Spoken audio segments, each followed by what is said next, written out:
Gagah, tangguh, dan bisa diandalkan.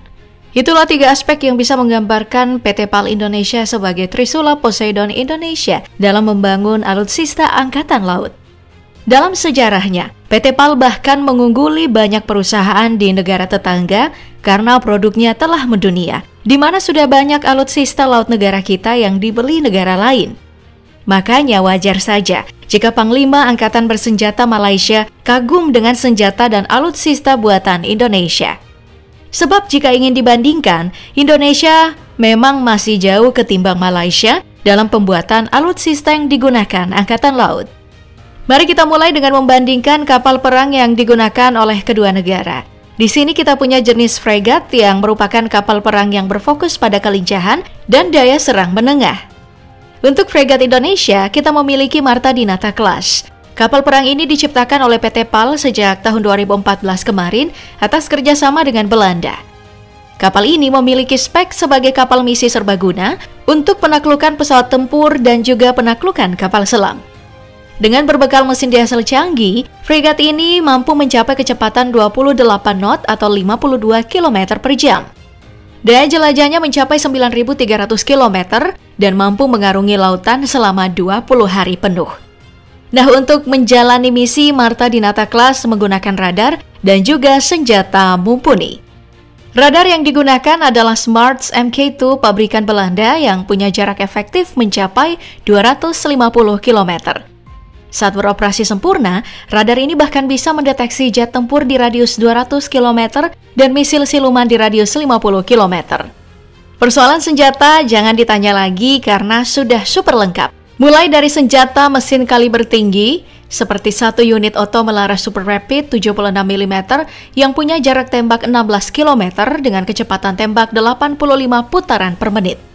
Kemudian ada 2 unit Denel Vector GA1 dengan kecepatan tembak 750 putaran per menit yang diikuti dengan Rheinmetall Oerlikon Millennium Guns 35 mm CIWS super canggih dengan jangkauan 5 km dan kecepatan tembak 1000 putaran per menit. Selain senjata kaliber tinggi, Marta Dinata Class juga membawa beberapa rudal seperti rudal VL Mika untuk target udara yang bisa menjelajah target hingga 20 km dengan kecepatan sampai 4.939 km per jam. Kemudian ada juga Exocet Double M40 Blocks dengan kecepatan 1.148 km per jam dan menjangkau target hingga 200 km. Lalu untuk melawan kapal selam ada torpedo WASS A244S Mod 3 324 mm yang mampu menjangkau target hingga 13,5 km dengan hulu ledak daya tinggi yang memastikan kehancuran kapal selam lawan. Dengan kemampuan ini, Marta Dinata sebenarnya menarik banyak minat negara lain. Namun sampai sekarang fregat ini masih sulit untuk dibuat secara massal sebab harganya mencapai 3,3 triliun rupiah per unit.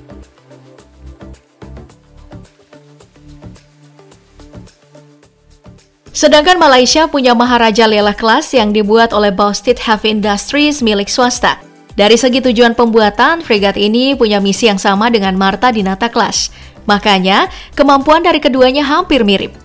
Salah satunya datang dari kecepatan yang mencapai 28 knot atau 52 km per jam dan daya jelajah yang mencapai 9.300 km. Sama persis dengan Marta Dinata Class. Bukan cuma itu, radar yang digunakan juga sama persis, yakni Smarts Mk2. Perbedaan mencolok baru datang dari senjata karena fregat Malaysia ini punya senjata lebih minimalis. Mulai dari senjata mesin kaliber tinggi yang digunakan oleh mereka seperti Bofors 57 mm gun yang cuma punya jarak tembak 8,5 km dan kecepatan 220 putaran per menit. Kemudian ada juga 2 unit MSI 530M 30 mm cannon dengan jarak tembak 5,1 km dan kecepatan 200 putaran per menit. Lalu untuk rudal, Malaysia menggunakan VL Mika untuk rudal darat ke udara sama dengan Indonesia. Namun untuk target kapal menggunakan Naval Strike Missile yang cuma punya jarak 200 km dengan kecepatan 1148 km per jam. Selain itu, ada juga senjata torpedo yang kedepannya baru dikembangkan Malaysia. Nah, bicara tentang fregat ini, Malaysia sudah menggelontorkan dana proyek ke Bauxite mencapai 2,8 miliar US dollar atau 42 triliun rupiah. Sayangnya sampai sekarang Malaysia baru punya 1 unit, itu pun baru bisa digunakan tahun 2026 mendatang. Padahal dalam perjanjiannya, Malaysia harusnya punya 5 unit.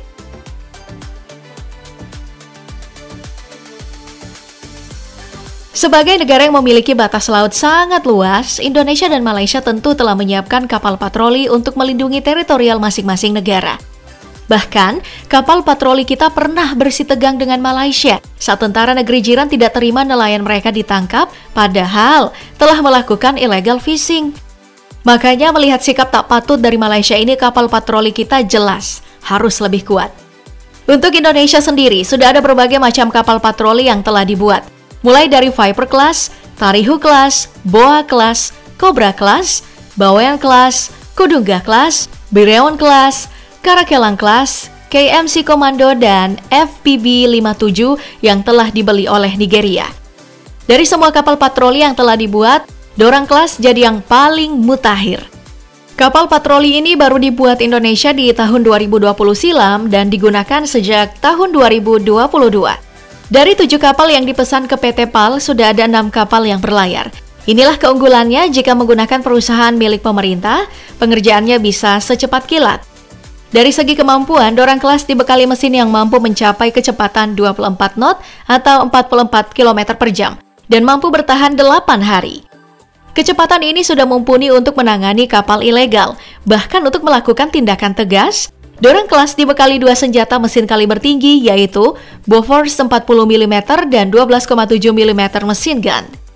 Sedangkan Malaysia menggunakan Kedah Class sebagai kapal patrolinya.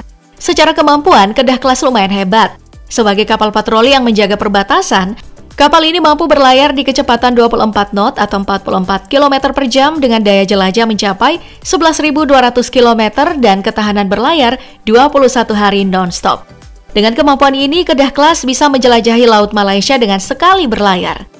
Kemudian, kapal ini juga tampak hebat dengan kelengkapan beragam sensor dan radar canggih, serta senjata hebat seperti 1 unit 76 mm Otto Melara dan 1 unit 30 mm Breda Mauser.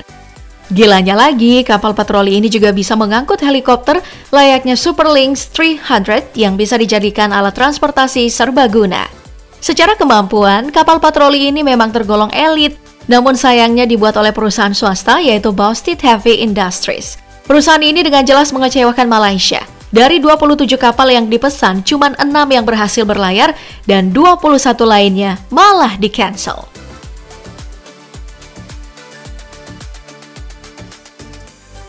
Bicara persoalan angkatan laut, tentu saja bukan cuma soal kapal perang, kapal patroli, dan juga kapal-kapal lainnya. Namun juga tentang alutsista lain yang digunakan. Contohnya ada helikopter yang bisa digunakan untuk berbagai misi, dan dalam perang modern ada juga penggunaan drone. Nah, di bagian ini, Indonesia harus bangga karena telah membuat kedua aspek ini secara mandiri, sedangkan Malaysia belum bisa sama sekali. Dari data yang didapatkan, Angkatan Laut Indonesia sudah menggunakan helikopter pabrikan sendiri. Mulai dari Bell 412 yang merupakan hasil kerjasama Indonesia-Kanada, MPB Boa 105 dari hasil kerjasama dengan Jerman, kemudian Eurocopter Panther dan Super Puma dari hasil kerjasama dengan Perancis. Kemudian untuk drone canggih untuk misi pengintaian Indonesia sudah bisa membuat 8 LSU-03 dan 8 LSU-02 yang difokuskan untuk misi pengintaian dan juga patroli jarak menengah. Bahkan bukan cuma itu, Indonesia juga menggunakan kapal besar untuk transportasi taktis dan patroli udara Angkatan Laut pabrikan sendiri. Contohnya, Kasa CN-235 dan Kasa C-212 Aviocar yang lahir dari kerjasama Indonesia dengan Spanyol.